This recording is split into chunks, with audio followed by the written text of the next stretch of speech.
L'industrie aéronautique française en pleine évolution et il existe une porte d'entrée fascinante pour plonger dans cet univers passionnant. La classe de seconde professionnelle de la famille des métiers de l'aéronautique. Tout à fait. Et l'objectif de notre exploration d'aujourd'hui, c'est découvrir tout simplement ce qu'est cette année de formation unique. On va voir comment elle fonctionne et comprendre pourquoi c'est vraiment le tremplin idéal pour ceux qui rêvent de travailler avec des aéronefs comme les avions, les hélicoptères. C'est une excellente initiative de s'y pencher. Pour donner un peu de contexte, il faut savoir que cette formation offre avant tout un cadre très sécurisant. Ah oui, Oui, absolument. En fait, elle permet de découvrir tout un champ professionnel de manière sereine, bien avant de s'engager vers une spécialité trop précise. C'est très rassurant pour des jeunes qui sortent du collège. ouais, c'est clair. Mais du coup, avant même d'entrer virtuellement dans les ateliers, il faut comprendre l'architecture de cette classe. Mhm. Une question se pose souvent. Pourquoi ne choisit-on pas un métier précis dès le premier jour? Je veux dire, si un élève sait qu'il veut travailler sur des moteurs, pourquoi attendre? C'est le principe même de ce qu'on appelle une famille de métiers. Au lieu de s'enfermer tout de suite dans une seule voie, les élèves apprennent d'abord les bases communes de l'aéronautique. D'accord. Ce socle commun est indispensable. Il laisse le temps de consolider son choix d'orientation avec sérénité, en comprenant comment tout l'environnement fonctionne. En fait, c'est exactement comme le grand tutoriel immersif d'un jeu vidéo d'exploration, hein. On découvre d'abord toutes les mécaniques de base, comment se déplacer, comment utiliser l'inventaire, avant de choisir définitivement sa classe de personnage pour la suite de l'aventure. C'est une très belle image, oui. Et une fois ce grand tutoriel terminé, cette seconde mène vers 4 chemins bien distincts, les spécialités de première. Ok, les fameux 4 chemins. Voilà. Premièrement, l'avionique, qui concerne l'électronique et les systèmes de bord. Ensuite, on a la spécialité système. Ce qui touche plutôt à la mécanique, c'est ça? Exactement, la mécanique et les moteurs. La troisième voie, c'est la spécialité structure, donc tout ce qui est le squelette et la carrosserie de l'appareil. Mhm. Et enfin, la quatrième, c'est l'aviation générale, qui se concentre davantage sur les aéronefs légers. Ok, décortiquons ça. Maintenant que le cadre est posé, concrètement, qu'est-ce qu'on apprend à faire au quotidien dans cette classe E1? Les apprentissages sont divisés en grands blocs de compétences complémentaires. On pourrait les comparer un peu aux étapes d'une mission spatiale. Oh, j'aime bien cette idée. Pour commencer, on a la stratégie et la préparation. Ce sont les compétences 1 et 2. C'est savoir lire les plans, préparer son intervention, et un fait très marquant ressort des documents de référence. L'anglais, non? Absolument. Il y a une véritable nécessité de décoder des documentations techniques qui sont très souvent en anglais. C'est incontournable. Imaginons un instant qu'il faille réparer un altimètre. La première étape n'est pas de sortir les outils, mais d'extraire le bon manuel technique et de sécuriser la zone de travail. C'est exactement ça. On ne fonce jamais tête baissée. Ensuite vient la phase de l'action et de la vérification, les compétences 3 et 4.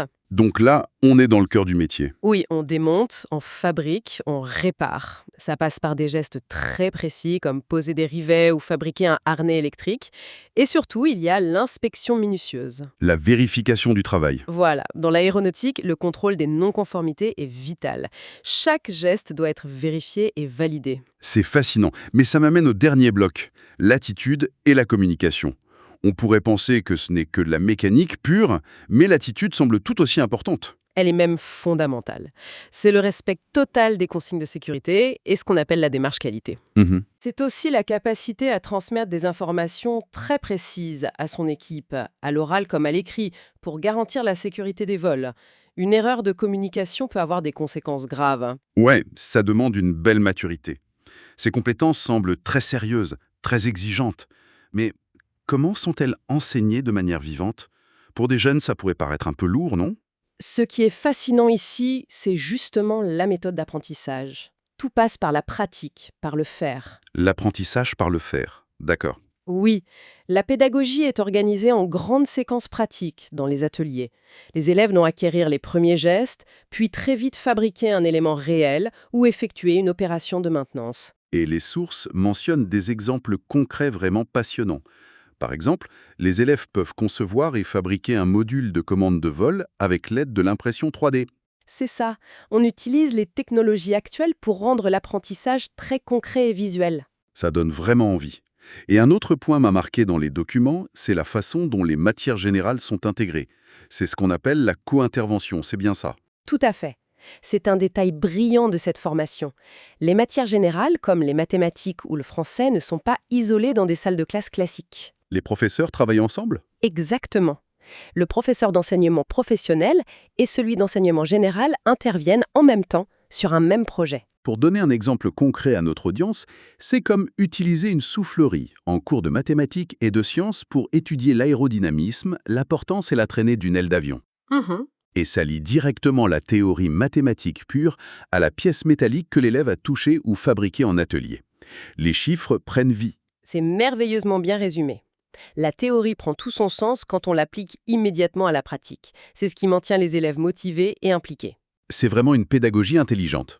Avant de conclure, il y a une dernière réflexion très intéressante qui émerge de nos sources, concernant les débouchés. Oui, c'est l'incroyable dualité de l'industrie aéronautique. C'est-à-dire, Eh bien, les technologies et les compétences que les élèves acquièrent ici s'appliquent sur deux grands tableaux. D'un côté, le secteur civil, avec les avions de ligne commerciaux, les petits avions de tourisme. et de l'autre, De l'autre, le secteur de la défense, avec tout le matériel militaire.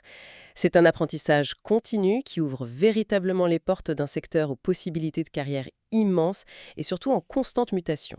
les élèves ont donc l'embarras du choix pour leur avenir. Absolument. C'est un secteur d'excellence. Eh bien, voilà qui donne un aperçu très complet et enthousiasmant de cette classe de seconde.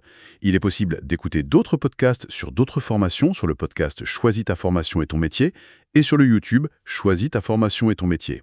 Un grand merci à nos auditeurs d'avoir suivi cette exploration avec nous aujourd'hui. Merci et à très bientôt.